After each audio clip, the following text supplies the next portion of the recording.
The Graken flagship's auditorium was a tomb draped in banners.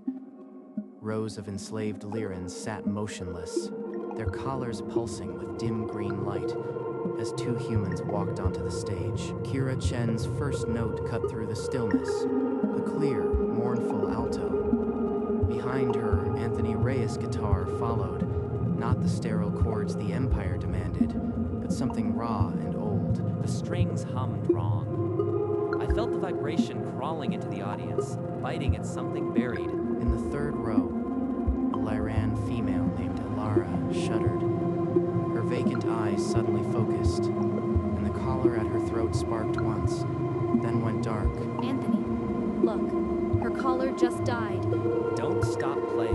If we cut, they'll notice. Terminate the performance, now. But the amplifiers died mid-chord. Guards flooded the pit as the silence snapped back like a physical blow. Vex is going to shred us. What just happened? We just proved human music isn't safe. And now the Empire knows it too. 6 months before the concert that cracked a fleet, the Graken Armada hung above Earth like a closing fist. They didn't bomb cities. They issued conscription quotas. Musicians, artists, anyone who could fill the silence.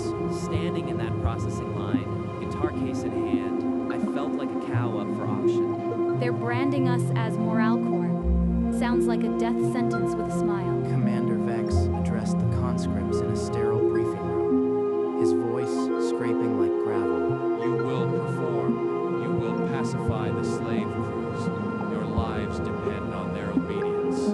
The flagship thunder of Dominion swallowed them whole. A maze of gray metal and cold, alien stares. Every corridor stank of despair. The Lyrans they'd collared barely looked humanoid anymore. Look at their eyes, Anthony. That's not obedience.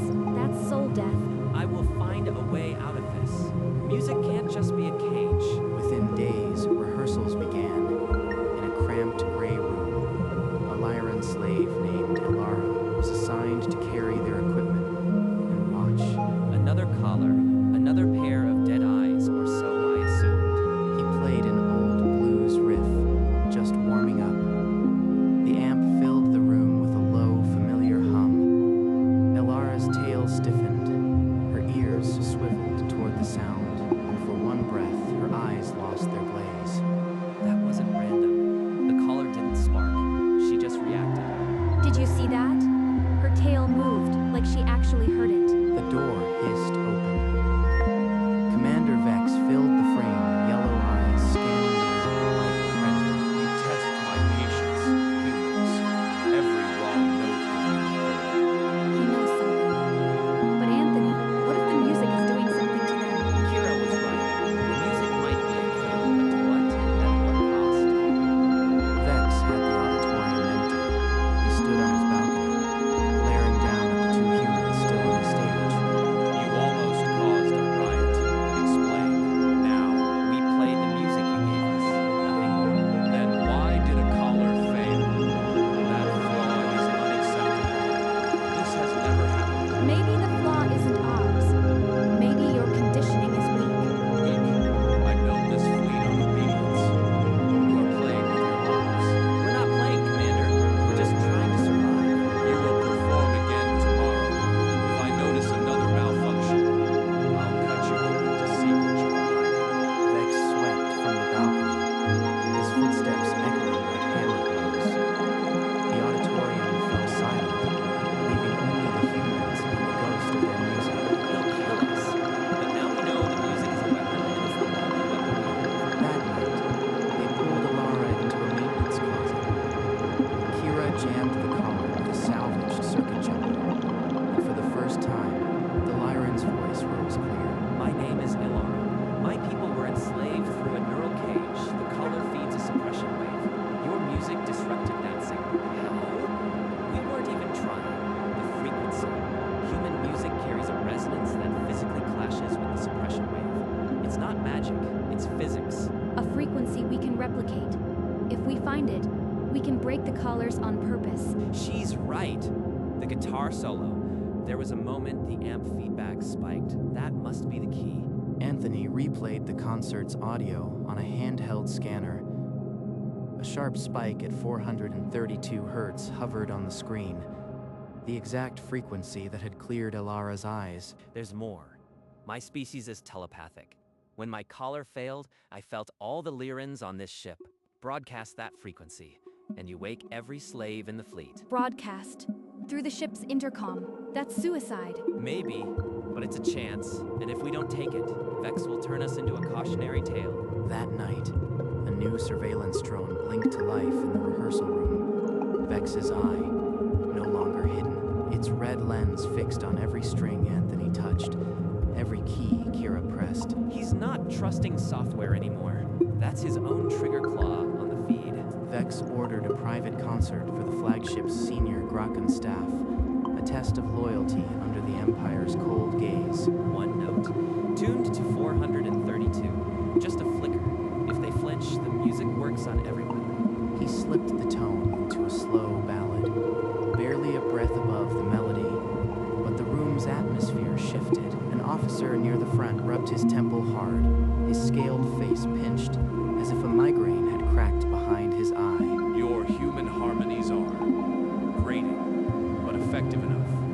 The crew will provide the morale. He didn't catch the frequency, but we're threading a needle over an open furnace. Vex is too arrogant to believe music can crack his empire. That arrogance is our only shield. A human in a dark suit intercepted them in the corridor. Senator Voss, Earth's appointed mouthpiece to the Grakan fleet. I hear your morale performances are causing incidents. Stop them. Compliance keeps you alive. We play what we're told. If the Empire's hardware fails, that's not our problem. He's not warning us. He's threatening to hand us to Vex himself. We need a real plan, Anthony, not just hope. Elara appeared at the cabin door, and beside her a scarred Lyran male in a tech's harness. Tarn, a slave with a gift for breaking Imperial code. I've rerouted comms before. The ship's intercom can carry your frequency to every speaker on this deck, and beyond. Beyond, to the whole fleet. Vex will track the signal back to us before the first chord finishes. He won't need to track us. My people are telepathic. Once the frequency awakens the Lyrans on this ship, they'll carry it across the fleet mind to mind. Then we do it. We've got the key, the method, and the transmitter. Kira, I know the risk, but I can't stand here playing while millions rot. He's going to get us killed. And yet I can't walk away. The next morning, every display on the flagship lit with the Grakan Emperor's symbol, a grand celebration, and a mandatory fleet-wide concert. A fleet-wide concert. Vex is giving us the stage we need to reach every slave at once. It's perfect. I've started the bypass modulator. It'll piggyback the 432 Hz signal onto your guitar's output without the amp filters catching it. Faster than the Empire suppression ships can reboot. I'll install it during the sound check. In the rehearsal room, Kira tested her vocal rod, adjusting the pitch to match the disruptive frequency without blowing their cover. If I slip a semitone, the collars stay on. No pressure. Our set list is locked. We open with the Empire's anthem, then shift into the old blues progression. That's when we hit 432. And if the drone catches it, Vex is watching everything. By the time he understands what he's seeing, it'll be too late. 2 nights before the grand concert, guards dragged Anthony into a dark room. Vex was waiting. Your music has caused 3 more color fluctuations since our talk. I don't believe in coincidences. You gave us the task. Human playing styles vary. Some frequencies just resonate more. If the grand concert fails, I'll execute you both personally and broadcast it to Earth as a lesson. See that it pleases the Emperor, or your entire species will suffer for your defiance. Vex's guards threw him back into the corridor. Kira caught him before he crumpled. What did he say? You are white as a ghost. He'll kill us if anything goes wrong. So nothing goes wrong. We play, we win, or we die. Fear was a luxury now. All that mattered was the set list. The night before, Anthony and Kira sat in the observation lounge, the fleet a cold constellation beyond the glass.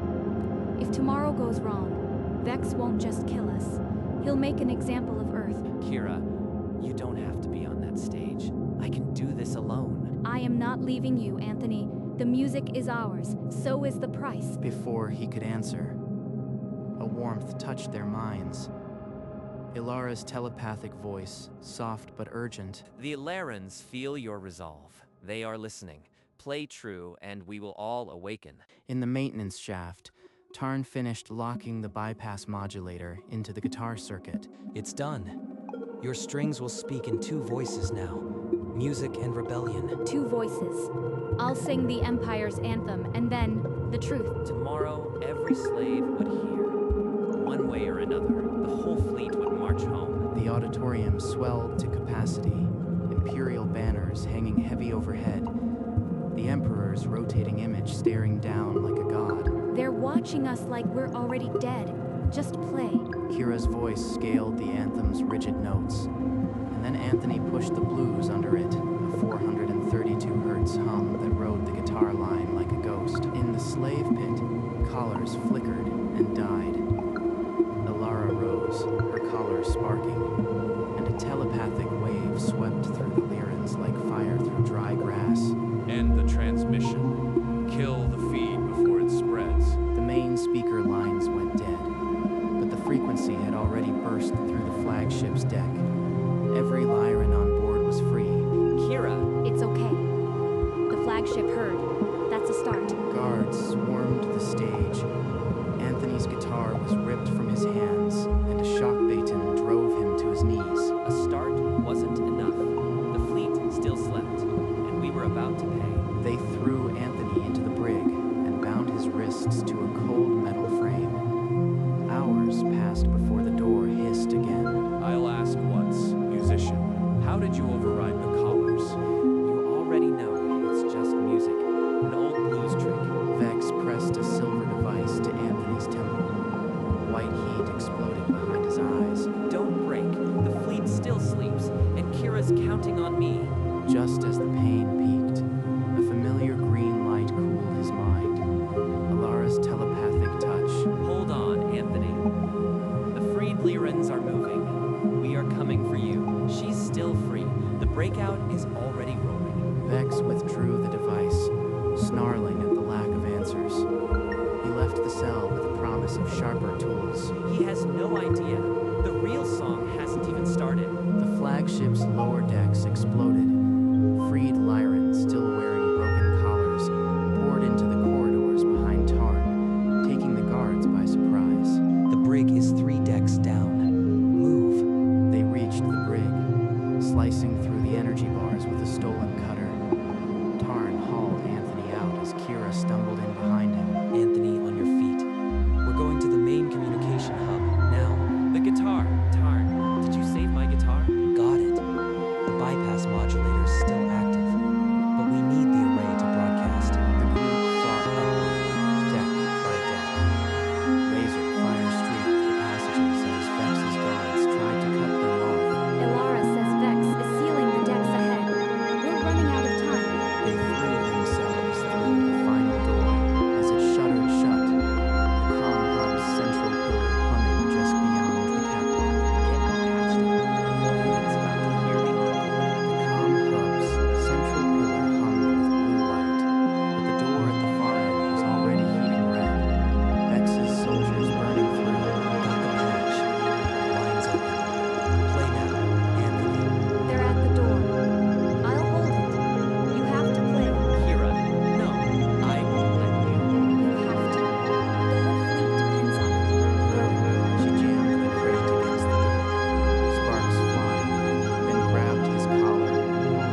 same sequence.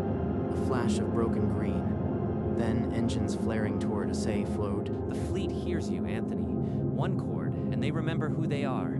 Ilara's telepathic thread wove through the chaos, carrying the frequency to every Lyran mind in the fleet. A wave that wouldn't stop. In the command center, Vex watched the fleet dissolve on his screens, ships peeling away from formation like dead leaves. No, this is impossible. Shut down every relay. The flagship's bridge fell. Lyran hands tearing down Imperial banners as Ilara stepped over discarded collars across the fleet.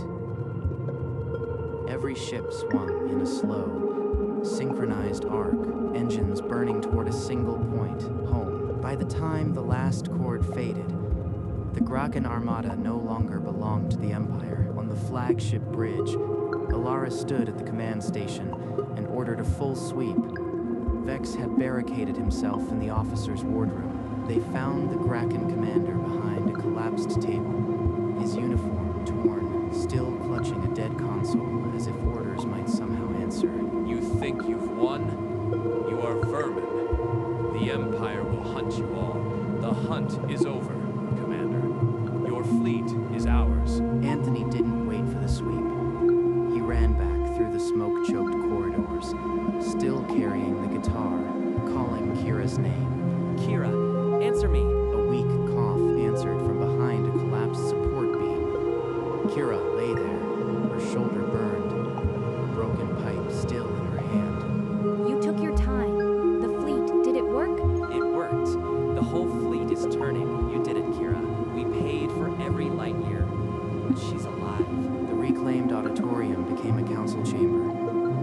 Representatives from a dozen freed species gathered, their broken collars stacked like offerings. Beyond the viewport, the fleet hung silently, engines at station keeping, every ship now a symbol. Anthony limped to the center, Kira watching from a chair, her arm in a sling. He held no rank, only a scarred guitar.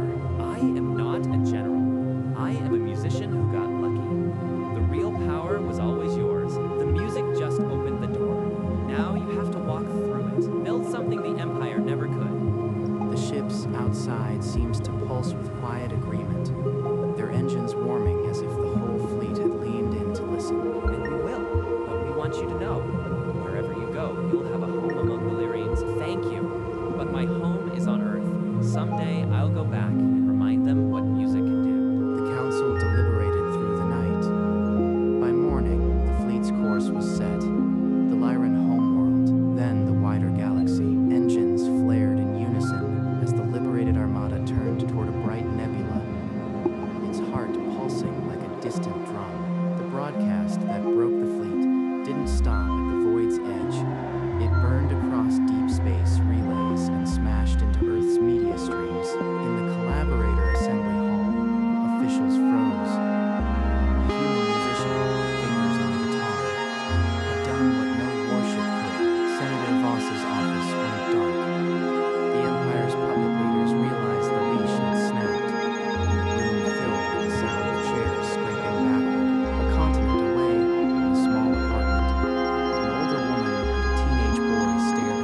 pressed the chip, and the air filled with holographic screams.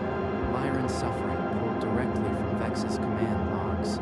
These are your orders, your voice. You authorized the neural conditioning, the starvation, the executions. I kept order. Without me, this fleet would have devolved into chaos. Anthony, seated among the witnesses, felt the old anger rise, but he stayed silent. This wasn't his moment to speak. You are guilty of crimes against sentient life. The sentence is life in prison, to be served on a remote Lyran moon. His eyes flared, but the guards dragged him upright, and his voice was swallowed by the murmur of the assembly. Justice, for the first time, had been served by those he once owned. The fleet broke through the nebula's edge, and an entire world exhaled. The Lyran homeworld, a jewel of bioluminescent forests and floating cities. Ilara stepped off the shuttle first, and the crowd fell silent as two elderly Lyrans, her parents, pushed through and folded her into their arms. I am home. I am really home. The celebration ignited. Bioluminescent blooms opened under the sky, and Lyrans filled the fields with song, their collars now only scars. They're finally whole again. Look at them. We helped light the fuse, but it's their fire now. We're just borrowed light.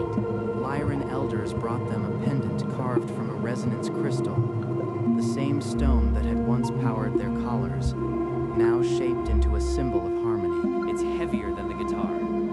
I am not meant to lead, Kira. I am meant to play. And I am meant to build. But where? Here or back home? I don't know anymore. The celebration swelled, but the two humans stood at its edge, the future a question not yet asked.